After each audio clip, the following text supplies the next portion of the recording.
कृष्ण की कहानी। इस लेख में हम आपको कृष्ण के जन्म से लेकर मृत्यु तक की जीवन कहानी संक्षेप में बताएंगे। कृष्ण की कहानी प्रेम, त्याग और अपार ज्ञान का स्रोत है। श्री कृष्ण को हिंदू धर्म के देवता भगवान विष्णु का 8वां अवतार माना जाता है। लोग उन्हें श्याम, गोपाल, केशव, द्वारिकाधीश, कन्हैया आदि नामों से जानते हैं। उन्होंने द्वापर युग में श्री कृष्ण के रूप में अवतार लिया था। भगवान कृष्ण का जन्म बहुत ही कठिन और भयानक परिस्थितियों में हुआ था। आइए आपको बताते हैं पूरी कृष्ण कथा। एक बार मथुरा का राजा कंस, जो देवकी का भाई था, अपनी बहन देवकी को उसकी ससुराल छोड़ने जा रहा था। तभी अचानक आकाशवाणी हुई। भविष्यवाणी में कहा गया था कि तुम्हारी बहन यानी देवकी, जिसे तुम खुशी खुशी उसके ससुराल ले जा रहे हो, के गर्भ से उत्पन्न 8वां पुत्र तुम्हारा वध करेगा। कंस डर गया और फिर उसने अपने दासों से वासुदेव, देवकी के पति को मारने के लिए कहा। तब देवकी ने कंस के सामने विनती करते हुए कहा कि मैं स्वयं आकर अपने बच्चे को तुम्हें सौंप देती हूं। तुम्हारा जीजा निर्दोष है और उसे मारने से क्या लाभ होगा। कंस ने देवकी की बात मान ली और वासुदेव और देवकी को मथुरा के कारागार में डालने का निर्णय लिया। कुछ ही समय बाद जेल में देवकी और वासुदेव को एक बच्चा हुआ। जैसे ही कंस को इस बात का पता चला तो उसने कारागार में आकर उस बालक को मार डाला।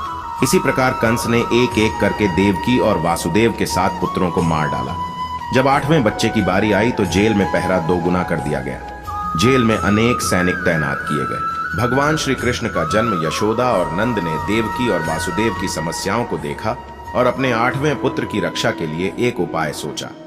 जिस समय देवकी और वासुदेव के 8वें पुत्र का जन्म हुआ, उसी समय यशोदा और नंद के यहाँ एक पुत्री का जन्म हुआ, जो कि एक मायावी चाल थी। 8वें पुत्र के जन्म के बाद जिस कोठरी में देवकी और वासुदेव कैद थे, वहां अचानक रोशनी हो गई। भगवान विष्णु उनके सामने प्रकट हुए। देवकी और वासुदेव उनके चरणों में गिर पड़े। तब भगवान ने कहा, मैं पुनः बालक का रूप धारण करूंगा।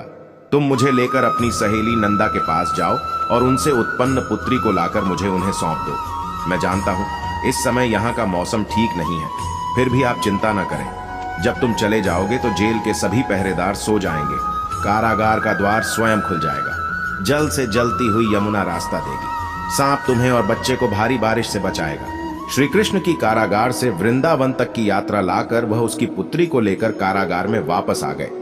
वापस पहुंचने पर गेट अपने आप बंद हो गया। जैसे ही कंस को खबर मिली कि देवकी ने बच्चे को जन्म दिया है, वह तुरंत कारागार में आ गया और जब कंस ने उसे छीनकर पटकना चाहा तो वह कन्या तुरंत हवा में उड़ गई और बोली, हे दुष्ट प्राणी, मुझे मारकर तुम्हें क्या मिलेगा। तुम्हारा हत्यारा तो वृंदावन पहुंच गया है। जिसके बाद वह हवा में गायब हो गई। कंस भयभीत हो गया क्योंकि 8वें का जन्म हो गया और वह उसके चंगुल से बच गया। अब कंस परेशान हो गया और श्री कृष्ण को मारने के लिए उतावला हो गया। तब उसने श्री कृष्ण को मारने के लिए पूतना नामक राक्षसी को भेजा। पूतना ने एक सुंदर स्त्री का रूप धारण किया और श्री कृष्ण को अपने विषैले स्तन से दूध पिलाने के लिए वृंदावन चली गई। दूध पीते समय श्री कृष्ण ने पूतना का स्तन काट दिया। काटने के समय पूतना अपने असली रूप में आ गई और मर गई। जब कंस को इसकी सूचना मिली तो वह उदास और चिंतित हो गया। इसके तुरंत बाद उसने श्री कृष्ण को मारने के लिए एक और राक्षस को भेजा, जिसने राक्षस बगुला का रूप धारण कर लिया और तुरंत श्री कृष्ण को मारने के लिए झपटा। लेकिन कृष्ण ने उसे पकड़ लिया और दूर फेंक दिया, जिसके बाद वह राक्षस सीधे नरक में जा गिरा। तभी से उस राक्षस का नाम वकासुर पड़ गया। तब कंस ने कालिया नाग को भेजा और फिर श्री कृष्ण ने उससे युद्ध किया और बाद में कालिया नाग के सिर पर बांसुरी बजाते हुए नृत्य करने लगे। उसके बाद कालिया नाग चला गया। इसी प्रकार श्री कृष्ण ने कंस के अनेक राक्षसों का वध किया। जब कंस को लगा कि राक्षसों की सहायता से ऐसा नहीं हो सकता, तब कंस स्वयं श्री कृष्ण को मारने के लिए निकल पड़ा। दोनों के बीच युद्ध हुआ और अंत में श्री कृष्ण ने कंस का वध कर दिया। श्री कृष्ण की रास लीला श्री कृष्ण गोकुल में बांसुरी बजाते हुए गोपियों के साथ रास लीला करते थे।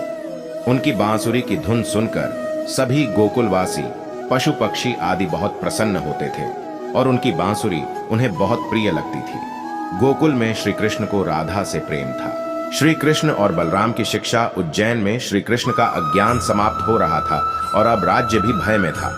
इसीलिए श्री कृष्ण और बलराम को शिक्षा के लिए उज्जैन भेजा गया था। उज्जैन में दोनों भाई सांदीपनी ऋषि के आश्रम में शिक्षा दीक्षा प्राप्त करने लगे। सुदामा से मित्रता और द्वारकाधीश का पद उसी आश्रम में श्री कृष्ण की मित्रता सुदामा से हुई। उनकी आपस में गहरी दोस्ती थी। उनकी दोस्ती के चर्चे दूर दूर तक थे। शिक्षा दीक्षा के साथ साथ वे अस्त्र शस्त्र चलाने का ज्ञान प्राप्त करके वापस आए और फिर वे द्वारिकापुरी के राजा बने। श्री कृष्ण और रुक्मिणी का विवाह मध्य प्रदेश के धार जिले में अमझेरा नामक एक नगर था। उस समय वहां राजा भीष्मक का राज्य था। उनके 5 बेटे और एक बेहद खूबसूरत बेटी थी। उनकी पुत्री का नाम रुक्मिणी था। उन्होंने स्वयं को श्री कृष्ण को समर्पित कर दिया था, लेकिन जब उसे उसके दोस्तों से पता चला कि उसकी शादी किसी और से तय हो गई है, तब उसने एक वृद्ध ब्राह्मण के माध्यम से श्री कृष्ण के पास संदेश भेजा।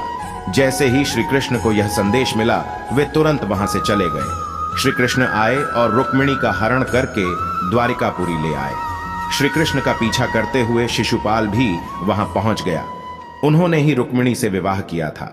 द्वारकापुरी में उन्हें दोनों भाइयों श्री कृष्ण और बलराम की सेना से भीषण युद्ध का सामना करना पड़ा, जिसमें शिशुपाल की सेना नष्ट हो गई। श्री कृष्ण और रुक्मिणी का विवाह बहुत धूमधाम और विधि विधान से हुआ।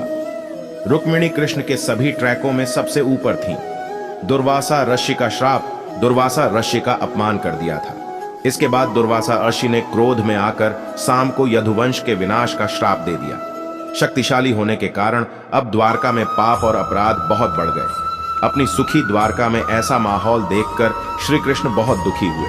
उन्होंने अपनी प्रजा को प्रभास नदी के तट पर जाकर अपने पापों से छुटकारा पाने का सुझाव दिया, जिसके बाद सभी लोग प्रभास नदी के तट पर गए। लेकिन दुर्वासा ऋषि के श्राप के कारण सभी लोग मदिरा में डूब गए और बहस करने लगे एक दूसरे के साथ। इस बहस ने गृहयुद्ध का रूप ले लिया, जिससे संपूर्ण यदुवंश का विनाश हो गया।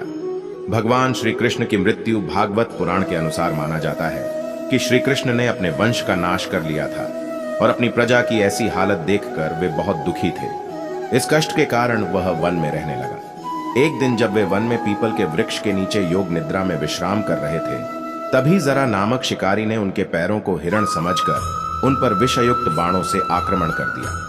जरा द्वारा चलाया गया बाण श्री कृष्ण के पैरों के तलवों में जा लगा।